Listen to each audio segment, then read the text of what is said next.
आज लेकीने सांगितलं, आई मला कोळंबी भात हवा आहे, म्हणून पटकन तयारी केली. मार्केटला जाऊन कोळंबी आणली.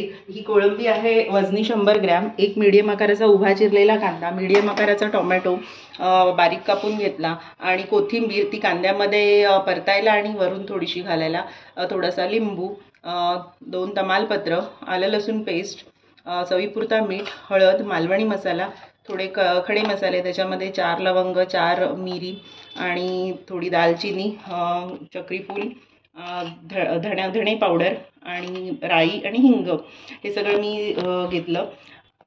1.5 पेला तांदूळ घेतला. या पेल्याचा आकार हा आहे, या मापाने घेतला आणि तो मी अर्धा तास झाला भिजत ठेवला आहे.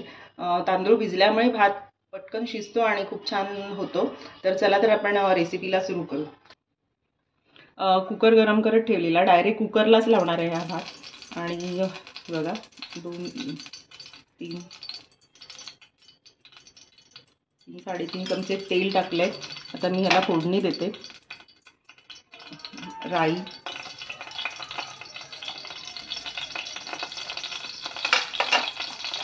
हे खडे मसाले जे आपण घेतले आहेत ते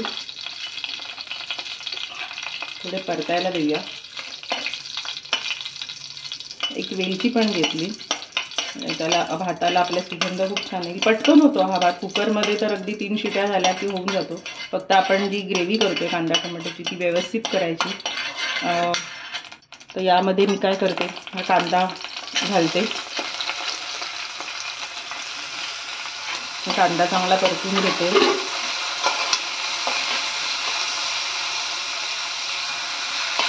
कांदा परततोय, जास्त पण त्याचा कलर चेंज करायला द्यायचा नाही आहे. थोडासा नरम पडला आहे तो. आता मी त्याच्यामध्ये 1 बाय 1 आपण घेतलेले हे टाकणार आहोत पदार्थ. त्याच्यामध्ये मी आलं लसूण पेस्ट परतते. कच्चेपणा जायला पाहिजे त्याचा, कांद्याचा, आलं लसूण पेस्टचा. तर हे हिंग घेतलेला, तो हिंग पण घालते. त्याच्यानंतर मी टोमॅटो परतते आणि चांगला परतून घेते. चांगला परतलं गेलं नाही तर ती चव उतरत नाही. तो मसाला जो आहे तो खूप छान तयार झाला पाहिजे. तमालपत्र घालायचं राहिलेलं ते पण घालते. म्हणजे ते पण चांगलं परतून घेऊया आपण. हा परतताच आता मी हे बाकीचे मसाले पण याच्यामध्ये घालते. धणे पावडर,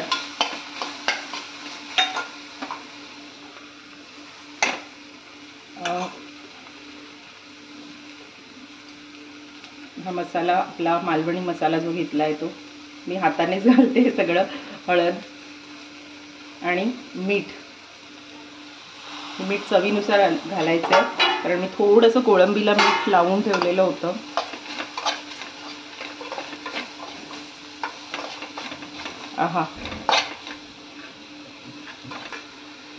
आता थोडी कोथिंबीर आपण घालूयात आणि अगदी थोडंसं हे लिंबू आहे ना, ह्याच्यात अगदी 3-4 थेंब पिळले गेले पाहिजे, जास्त नाही. थोडंसं आंबटसर होण्याकरता. आणि आपण हे थोडं पाणी घालूया थोडंसं, कारण मसाले असतात ना ते गरम होताना भांडं गरम झालं की ते चिकटतात आणि करपतात. म्हणून थोडंसं अगदी नावाला मी पाणी घातलंय आणि हे परतून घेते.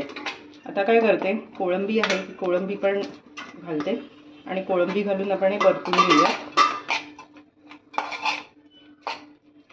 चांगली परतूया. आणि हे सगळं करत असताना गॅस मीडियम टू हाय ठेवला आहे.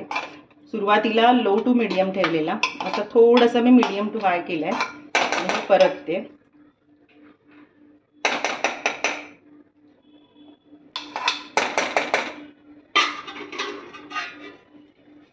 हे आता झालेलं आहे, म्हणजे परतून झालं आहे बऱ्यापैकी. आता मी तांदळातलं पाणी काढून घेतलंय आणि तांदूळ घालते, म्हणजे भात तयार करण्याकरता. मसाला बऱ्यापैकी छान झालेला आहे रेडी. तांदूळ पण चांगला भिजला आहे, कारण अर्धा तास तो तांदूळ भिजत ठेवल्यामुळे तो पटकन शिजूनही येईल.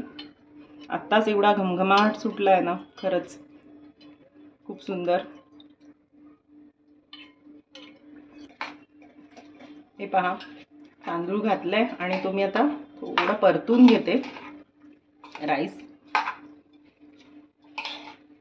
आता फक्त आपलं काम एवढंच आहे की शिट्या करायच्या कुकरला. जास्त शिट्या करायची गरज नाही आहे कारण ऑलरेडी भिजलेला तांदूळ होता. हे 3 ते 4 शिट्यांमध्ये होऊन जाईल. आता तुम्ही तांदूळ कोणता वापरता याच्यावर पण आहे. मी बासमती तुकडा वापरलेला आहे. आता याच्यामध्ये काय करायचं की मी पाणी आपण मोजून घालूयात. 1.5 पेला घेतलेलं होतं. 1.5 पेला तांदूळ घेतलेला, त्या प्रमाणात आपल्याला पाणी घालायचं आहे. हे पहा, 1 2 म्हणजे जनरली आपण तांदळाचं दुप्पट पाणी घालतो आणि थोडं कमी घालते, अगदी 2 पेले आणि थोडासा 1.25 पेला, कारण काय तांदूळ ऑलरेडी भिजलेला होता. आणि आता आपण कोथिंबीर ठेवलेली ती वरून घालते, ती घालूयात.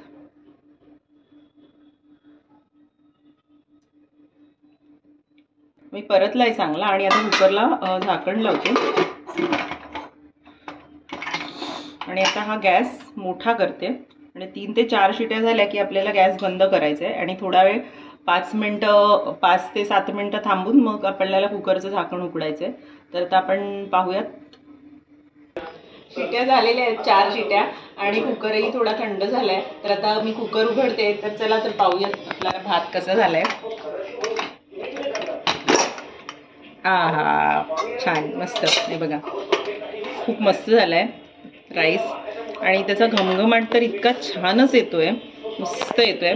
तर हा अगदी शॉर्ट मध्ये केला आहे मी, पटकन असा. तर तुम्ही करून पहा, खूपच सुंदर लागेल. आणि करा, खा आणि मला तुमच्या प्रतिक्रिया कळवा. धन्यवाद.